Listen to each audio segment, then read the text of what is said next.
저는 동산교회 올 때쯤 되면 마음이 들뜹니다. 왠지 모르겠어요. 동산이라 그렇겠죠. 요즘 새로운 담임 목사님 모신다고 젊은 목사님들이 많이 오셔서 따끈따끈한 설교를 많이 하셨고, 또 그분들의 18번 설교를 듣느라고 여러분들 귀가 많이 높아졌으리라고 생각합니다.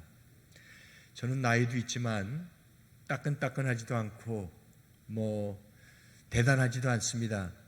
그러나 저는 청빙받으려고 하는 목사 설교가 아니기 때문에 자신 있게 설교할 수 있고 내가 하고 싶은 얘기 할 수 있으리라고 봅니다.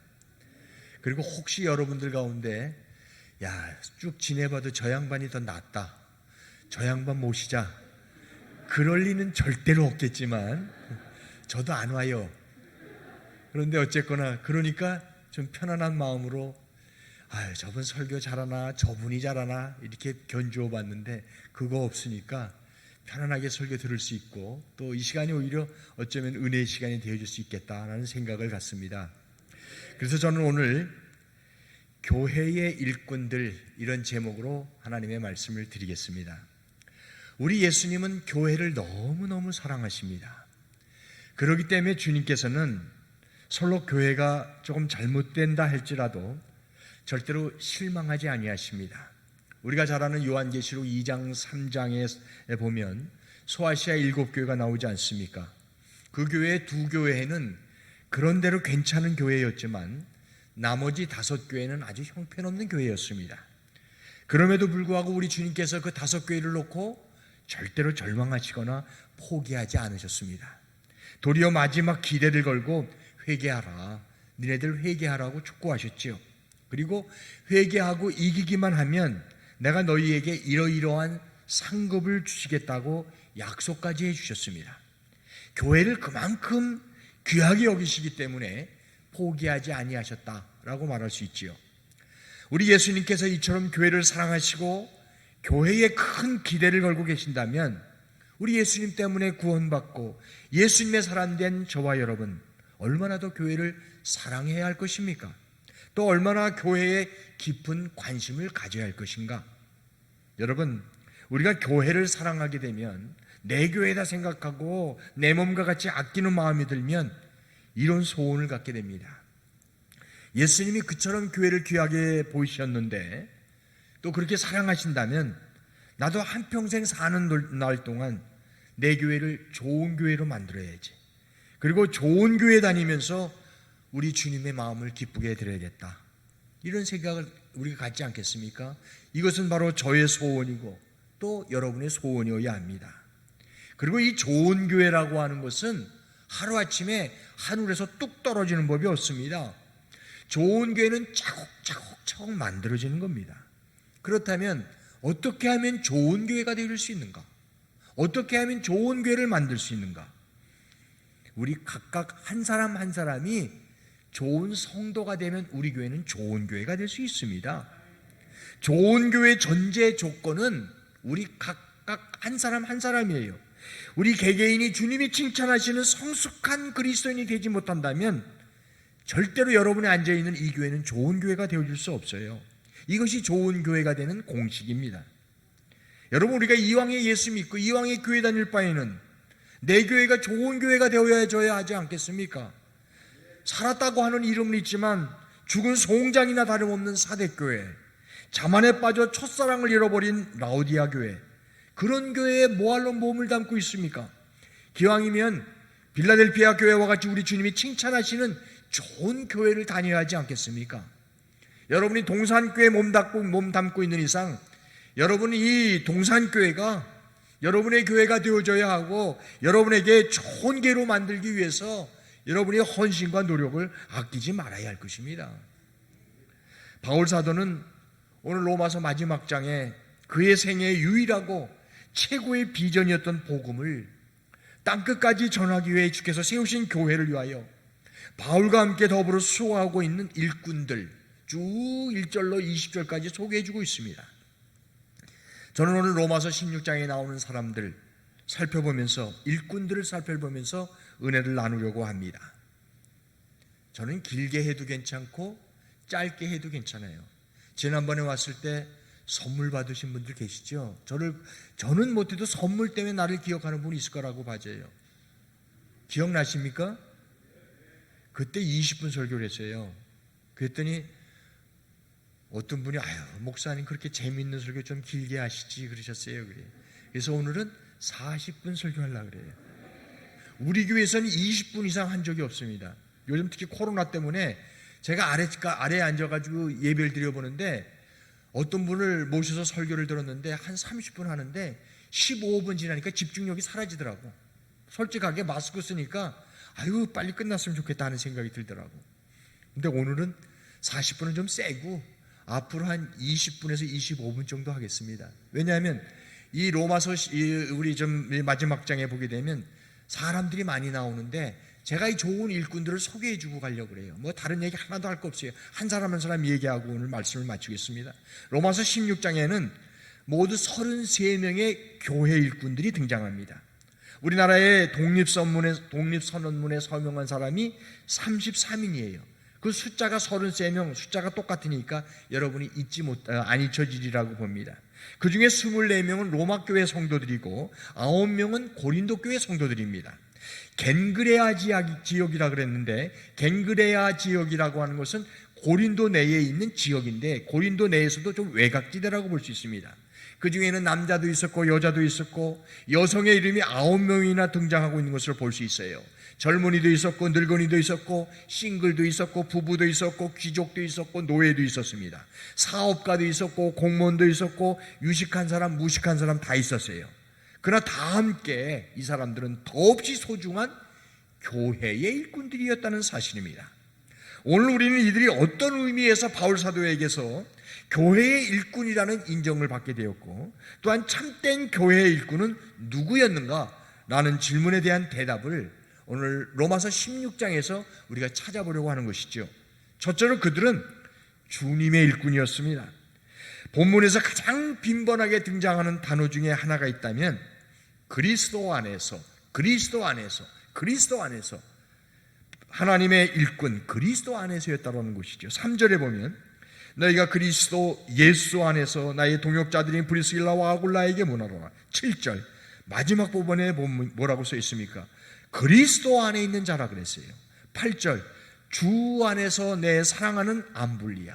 9절 그리스도 안에서. 10절 그리스도 안에서 인정함을 받은 아벨레를 말씀하며 11절 마지막 부분 주 안에 있는 자들에게 주 안에 있는 자들. 12절 13절 그리스도 안에서 주 안에서 단어가 계속적으로 강조되어져 있는 것을 보게 됩니다.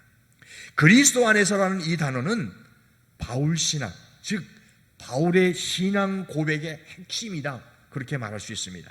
그러면 그리스도 안에 있는 사람이라는 말은 무슨 의미를 지니고 있습니까? 첫째로 그들은 개인적으로 예수님을 만난 사람들, 두 번째로 그들은 예수님 안에 계속 머물러 있는 사람, 잠깐 만나고 헤어진 것이 아니라 잠깐 만나서 예수 안에 있다가 없어진 사람들이 아니라 오랫동안 계속 거하고 있다는 사람입니다. 세 번째로 그리스도를 증거하는 사람을 말하고 있습니다. 이런 내용들이 그리스도 안에 있는 사람이다를 말할 때 포함되어야 할 내용입니다. 그러므로 교회의 일꾼은 먼저 교회의 머리 되시는 그리스도의 일꾼이 되어져야 하는 것입니다. 여러분, 만약에 어떤 분이 그리스도를 만나지 못했으면서도 교회의 중직을 맡거나 일꾼이 된다면, 교회에서 직분이나 어떤 기관장이 그런 사람이 만약에 된다면 대접이나 받고 어떤 계급을 갖는 것으로 착각하는 교권주의자로 전락할 가능성이 많은 것입니다. 하나님을 만나지 아니하고 예수님 만나지 않은 사람이 직분을 맡는다든가 중직을 맡는다든가 어떤 기관장을 맡게 되면 교권주의로 빠질 수 있다는 거예요. 초대교회 바울 주변의 일꾼들은 그리스도를 경험했고 예수 그리스도를 따르고 그리스도를 증거하던 일꾼들입니다. 그들은 진정 주님의 일꾼들이었어요. 3절에 보면 브리스가와 아굴라 부부가 등장합니다. 부인의 이름이 먼저 등장하고 있는데 사도행전에 나오는 브리스길라와 같은 사람으로 브리스가라는 말은 그 이름을 줄여서 애칭으로 말하는 말이죠. 부인 이름이 먼저 나오는 것을 보면 부인의 신앙이 더 좋았던 것 같아요. 우리 교우들 가운데도 그런 분 있지 않습니까? 이들 부부가 어떻게 주님의 일꾼이 되어졌습니까? 사도행전 18장 2절에 보면 로마의 글라우디오 황제 시절에 유대인들은 모두 로마에서 떠나라 추방 명령을 받게 됩니다. 그래 이들 부부가 로마에서 쫓겨나지요. 그래 고린도에 있다가 바울을 만나게 되어졌고 바울로부터 복음을 듣고 크리스찬이 됐어요. 그런 학설이 있습니다. 그렇다면 로마에서 쫓겨났던 불행이 오히려 바울 사도를 만나 복음을 듣게 되어지고 그리스도인이 되는 계기가 되었을 뿐만 아니라 그때부터 바울과 더불어 동역하며 그리스도를 증거하는 그리스도의 일꾼이 되는 기쁨을 가지게 되어진 것이지요. 또 7절에 보면 안드로나고와 유니아라는 사람이 등장합니다. 그들은 바울의 친척이었어요. 7절 첫머리 보십시오. 내 친척이여 나와 함께 갇혔던 안드로니고와 유니아에게 문안하라. 저희는 사도에게 존중이 여겨지고 또한 나보다 먼저 그리스도 안에 있는 자라. 그렇게 말씀합니다. 여기서 나보다 먼저 그리스도 안에 있는 자라 말한 것을 보게 되면 바울의 친척인데 아마 바울보다 먼저 예수를 만나 예수를 믿었던 사람인 것 같아요. 교회 야사에 보면 이들은 스데반이 순교를 하는데 거기에 곁에 있었다는 거예요. 그리고 스데반이 순교를 하는데 얼굴이 천사의 빛을 하고 쓰러졌단 말이에요. 그 충격적인 사건을 보고 이야 저럴 수가 있는가? 내가 예수 믿어야지. 그래서 예수 믿었다는 거예요.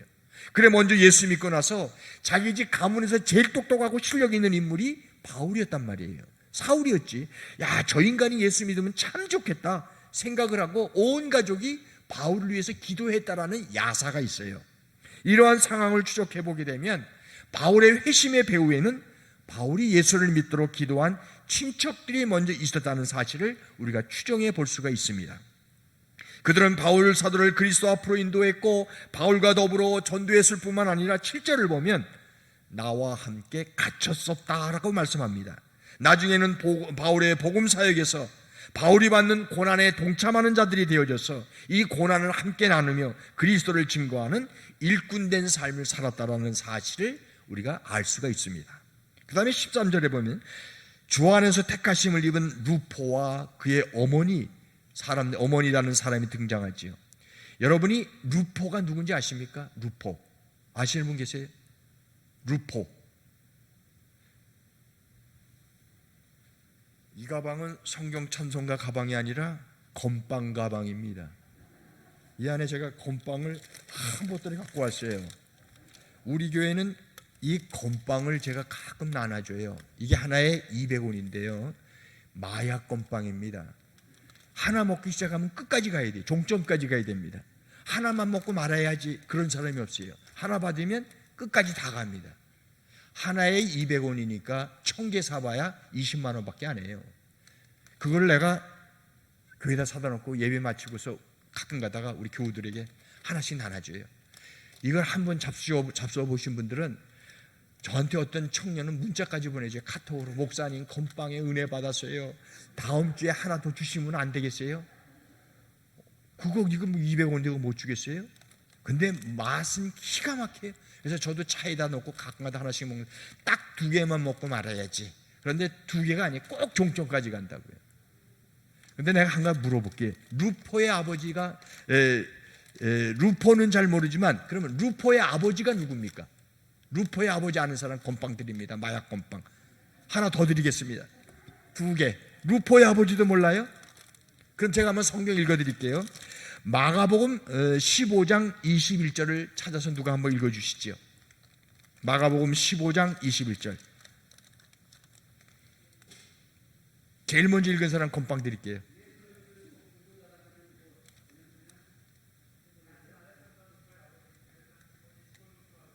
예, 루포의 아버지가 누구라고요?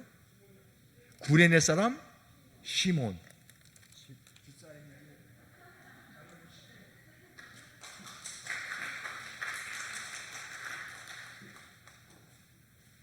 또 우리 장로님 저한테 카톡해서 또 건빵 좀 마시고 우리 동산교회도 한번 기회가 되면 한번 건빵 사서 한번 나눠줘 보세요. 정말 마약 건빵이에요. 저는 한 3번 나눠줬어요 우리 교인들.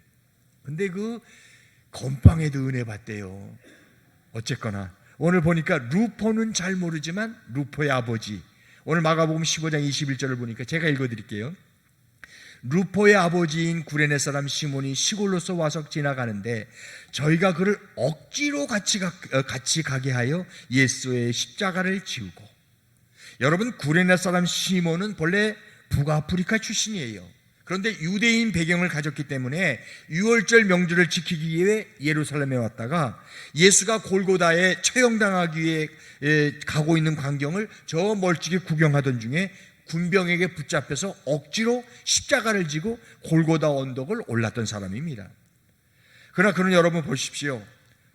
억지로 십자가를 지고 올라가는데 자기 곁에 따라오는 예수님을 자세히 보고 있지 않았겠습니까? 옆에 예수님이 따라오는데 이 참 예수님의 십자가 죽음이 범상치가 않다, 참 대단한 사람이다 라는 걸 느끼지 않았겠어요? 그리고 그는 마침내 예수님을 자기의 구주와 주님으로 믿고 억지로 그냥 얼떨결에 십자가 졌는데 그를 만나게 되지요. 그리고 이제는 자원해서 그리스도인이 됩니다. 그러므로 여러분, 교회에 억지로라도 끌려 나오는 것 저는 좋은 일이라고 봐요. 가끔 아내 때문에 억지로 교회 나와 계시는 분 여기 혹시 계실는지 모르겠지만 남편들 가운데 그런 분들 많습니다. 얼마 전에 며칠 전에 저는 제 친구 중에 코인이라고 하는 인도네시아의 목재 회사가 있습니다. 아주 유명한 회사인데 코인 회사에 이사로 있다가 이제 나이가 많아서 은퇴를 했는데 이 사람이 자기 아내가 예수를 잘 믿었단 말이에요. 그러니까 인도네시아는 낯선 데니까 교회 간다 그러니까 매일 차로 태워다 주고 자기는 예배 끝날 때까지 차 안에서 기다리고 있는 거예요. 끝나면 같이 오고. 그러다가 어느 날 억지로 예배 드렸는데 요번에 최근에 만났는데 몇십 년 만에 만났죠. 한 20년도 넘었는데 그전에는 잠깐 만났는데 제가 이왕에 교회 다니려면은 인도네시아 한인교회라고 서만수 목사님이라고 계셨어요. 그 교회 다니라는데 이번에 만나니 장로가 됐대. 억지로 끌려다니다가 결국은 장로까지 됐단 말이에요. 그러니까 억지로 간다고 해서도 그게 잘못된 게 아니에요. 그러니까 억지로라도 우리가 교회 나오는 일 귀한 일이라고 봅니다. 어쨌거나 구레네 시몬은 자기가 예수를 믿었을 뿐만 아니라 억지로 끌려온 사람이 나중에 아들에게도 영향을 끼쳐서 그 아들도 예수를 믿게 됩니다. 또한 아들만 훌륭할 뿐만 아니라 그의 아내도 훌륭했어요. 13절을 보십시오. 오늘 주 안에서 택하심을 루포와 그 어머니에게 문안하라. 그 어머니는 곧 내 어머니라. 루포의 어머니는 구레네 시몬의 아내 아닙니까? 바울 사도는 루포의 어머니를 곧 내 어머니라 그렇게 고백하고 있어요. 우리는 구레네 시몬의 아내가 나중에 바울 사도 전도사에게 얼마나 많은 영향을 주었는가 짐작할 수가 있지요. 그래 바울이 저 사람은 내 어머니야 그럴 만큼 바울 사도의 사역에 도움을 주었다 그렇게 볼 수 있지요. 그 구레네 시몬은 억지로 십자가 지었는데 온 가족이 주님을 만나고 주님을 믿고 주 안에 살아가며 주님을 증거하는 그런 아름다운 모습을 볼 수가 있습니다. 주 안에 있었던 사람들, 그들은 주님의 일꾼들이었습니다. 제가 오늘 로마서 이 마지막 장을 준비하면서 느끼는 것, 우리가 마태복음 1장을 읽다가 보면 낳고 막 족보가 많이 나오지 않습니까? 그런데 로마서 16장처럼 성경의 중요한 인물들 33명이지만 이렇게 많이 등장하는 성경 구절이 없습니다. 성경에 이 얼마나 귀한 분들이 많이 등장하는지 또 이 사람마다 숨겨진 역사를 찾아보는 일 얼마나 재밌었는지 몰라요. 이거 보통 일이 아닙니다.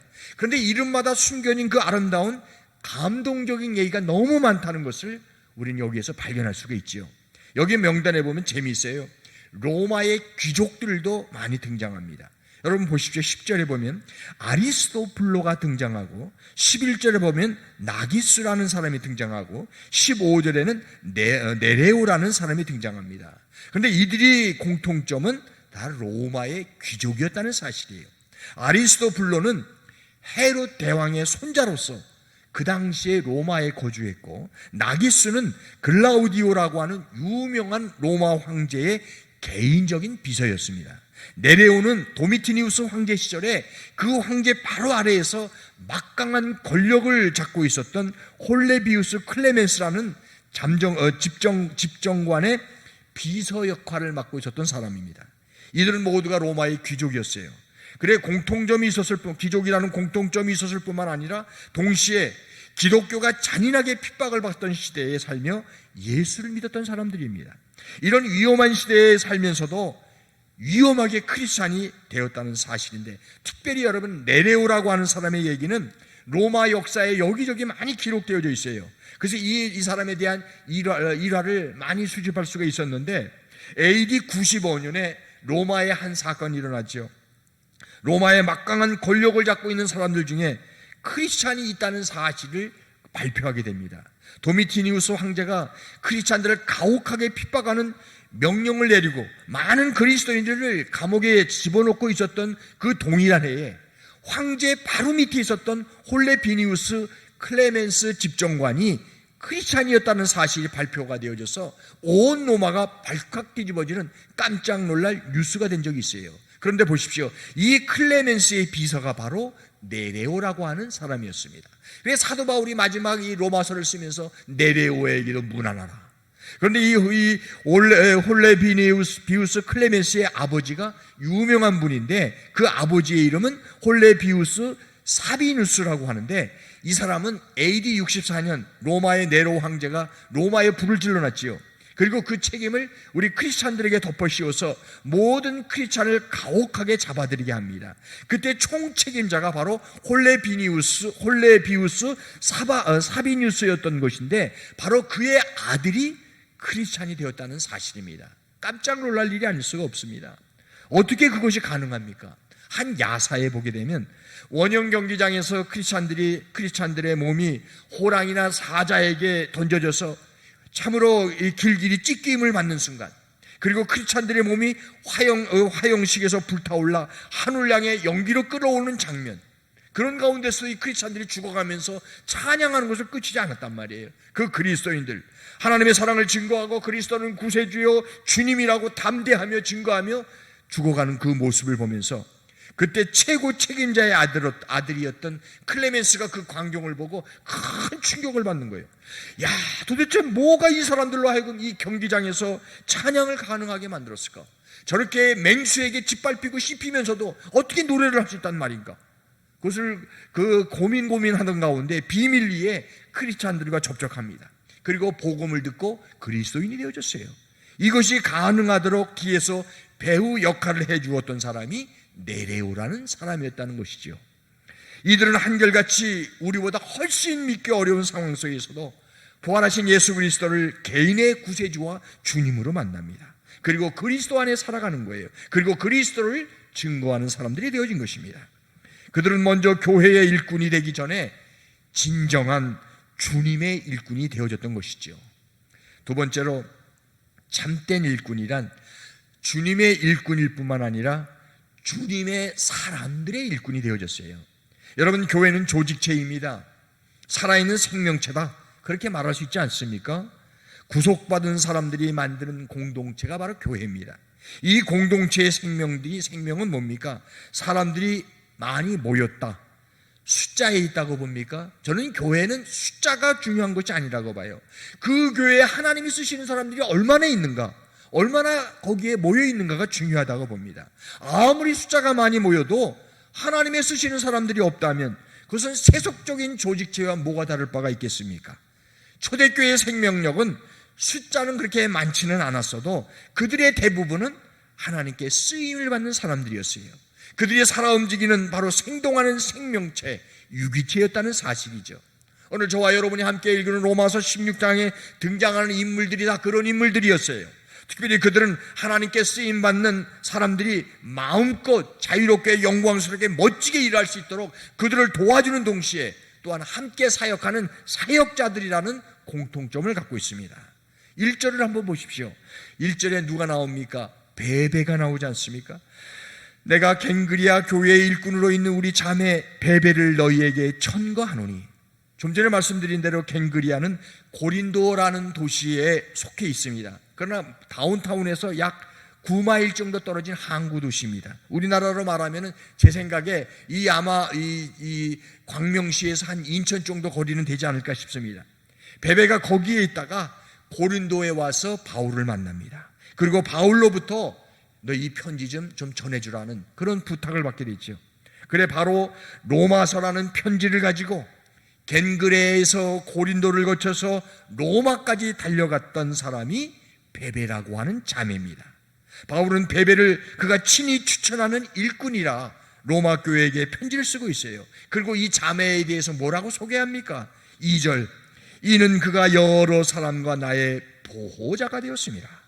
그는 편지 전달하는 일들을 참 로마서 이 편지를 전달하는 과정을 가볍게 생각하지 않았어요. 특권처럼 생각하고 영광스럽게 생각했습니다.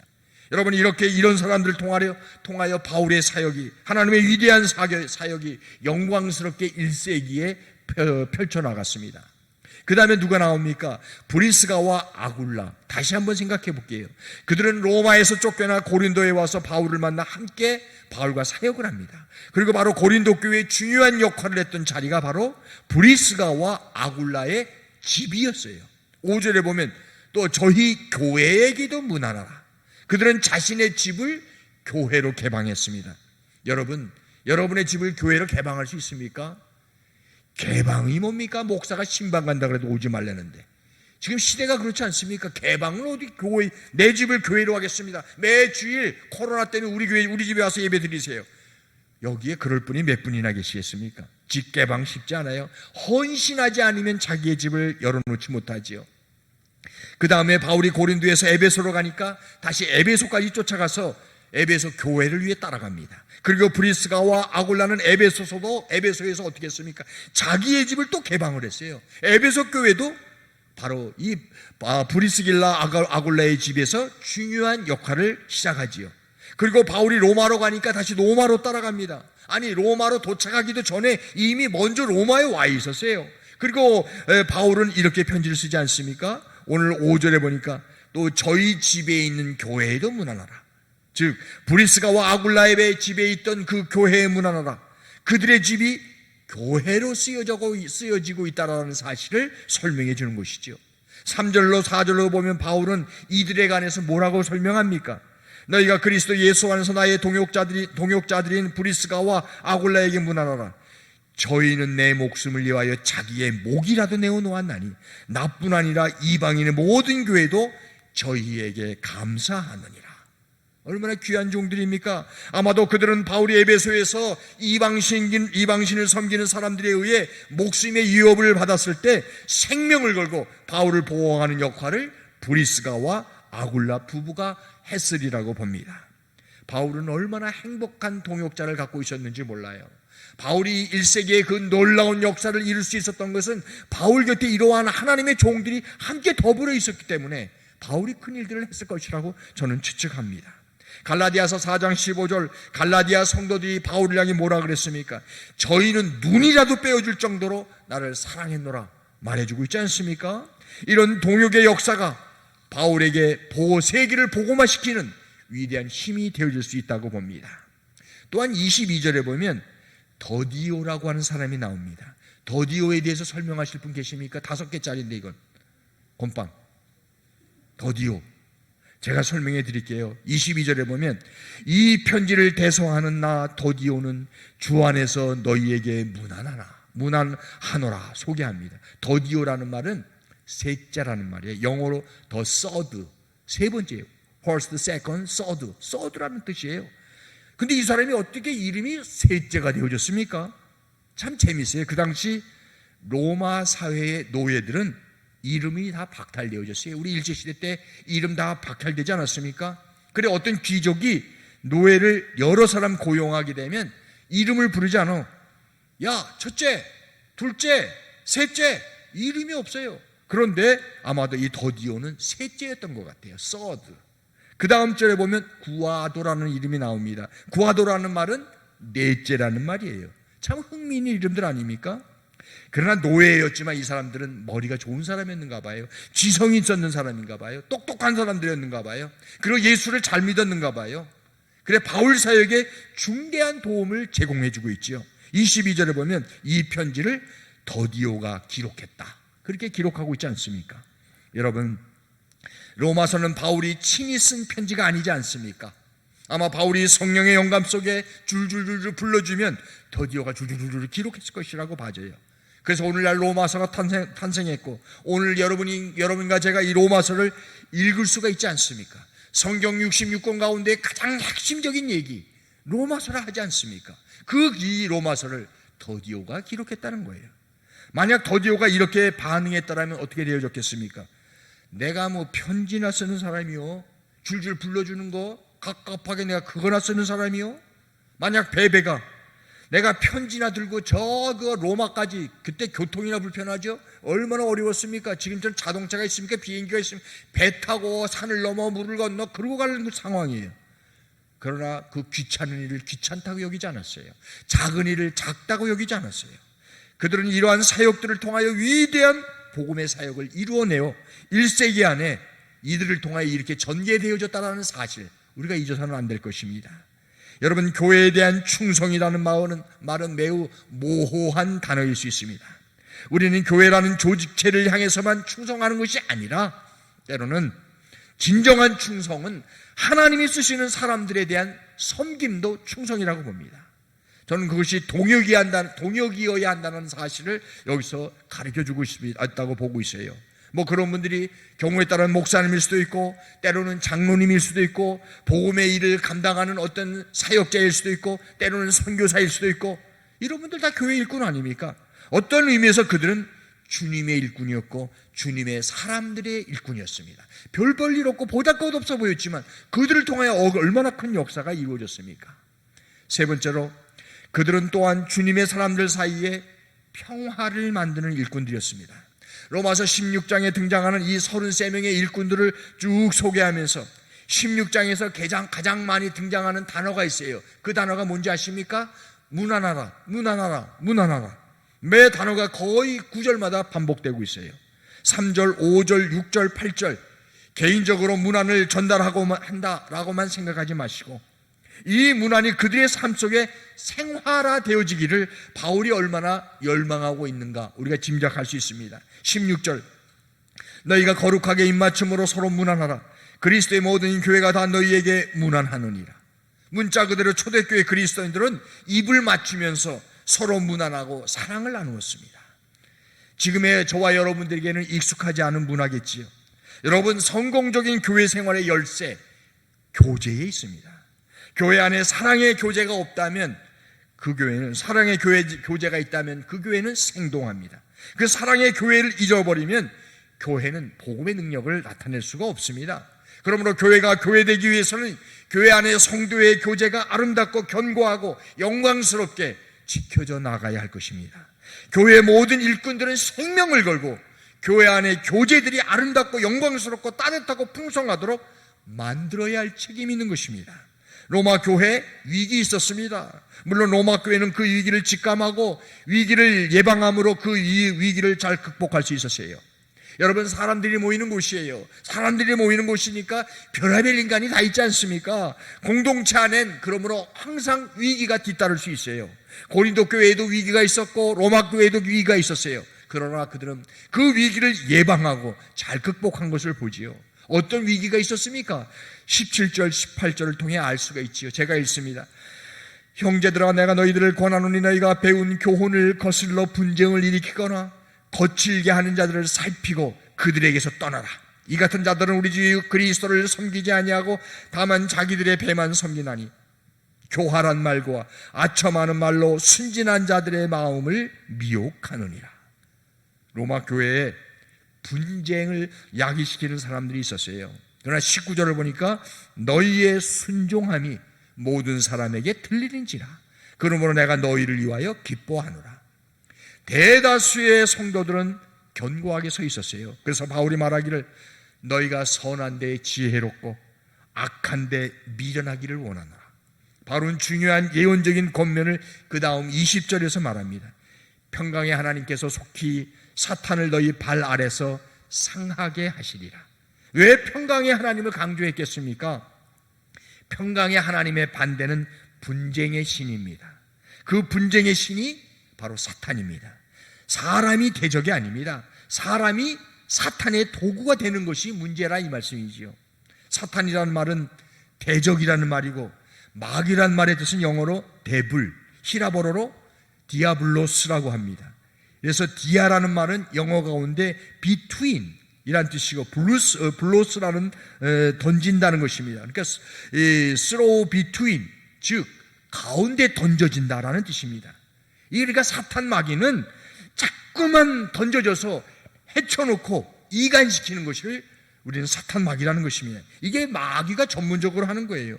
형제와 형제 사이, 자매와 자매 사이 이 따뜻한 교제들을 하고 있는데, 따뜻한 마음들을 나누고 있는데 거기를 해치는 사람들, 자꾸 나쁜 소리하고 이 여기저기 이상한 소리하는 사람들, 그게 사탄 마귀라는 거예요. 그러므로 우리는 마귀의 도구가 되지 않도록 참으로 애써야 할 것입니다. 사랑하는 여러분, 평강의 하나님이 우리를 지켜주셔서 우리들 가운데 평강의 교제가, 아름다운 교제가 이루어져서 이 교제 가운데 주님의 사역을 우리 이 동상교회가 나타낼 수 있도록 온 중직자들이, 온 일꾼들이 힘써야 할 것입니다. 여러분, 우리가 교회에서 위대한 일을 하는 것보다 더 중요한 것, 서에게 선교를 하고 어떤 큰 역사를 이루는 것보다 더 중요한 일, 그리스도인들끼리 서로 아름다운 교제를 나누는 것입니다. 성도의 교제가 잘 이루어지고 교제가 아름답고 신바람 나고 영광스러우면 그 가운데에서 우리는 못할 일이 없을 것입니다. 이 평강의 아름다운 교제를 세워가는 것, 그것이 교회의 일꾼들의 책임이라는 것입니다. 오늘 헌신 예배를 드리면서 나는 교회 일꾼으로서 어떤 책임을 감당하고 있는가? 여러분 자신을 돌아보기를 원합니다. 여러분, 우리가 한평생을 주님께 봉사하다가 주님의 몸된 교회를 잘 섬기다가 세상을 떠날 때 교회가 여러분의 묘비 위에다 묘비문을 새긴다면 여러분의 교회를 향한 수고, 주님을 향한 수고에 대하여 어떤 비문을 새겨주기를 원합니까? 저는 부모님이 다 돌아가셔서 참 가끔 묘지에 갑니다. 저는 그 동화 경묘에 우리 부모님이 이북 사람이기 때문에 거기에 묻혀 계시는데, 거기에 가보게 되면 비문들을 쭉 제가 읽어봐요. 그냥 어디에 태어나서 어디에 죽다, 어느 사장 누구누구 박사, 교인들은 고 성도 누구누구 이곳에 잠들다, 장로 고 누구누구 이곳에 잠들다, 그렇게 쓰여져 있어요. 근데 가끔 외국에 가게 돼서 묘지에 가보게 되면 참 재미있는 비문이 많이 있어요.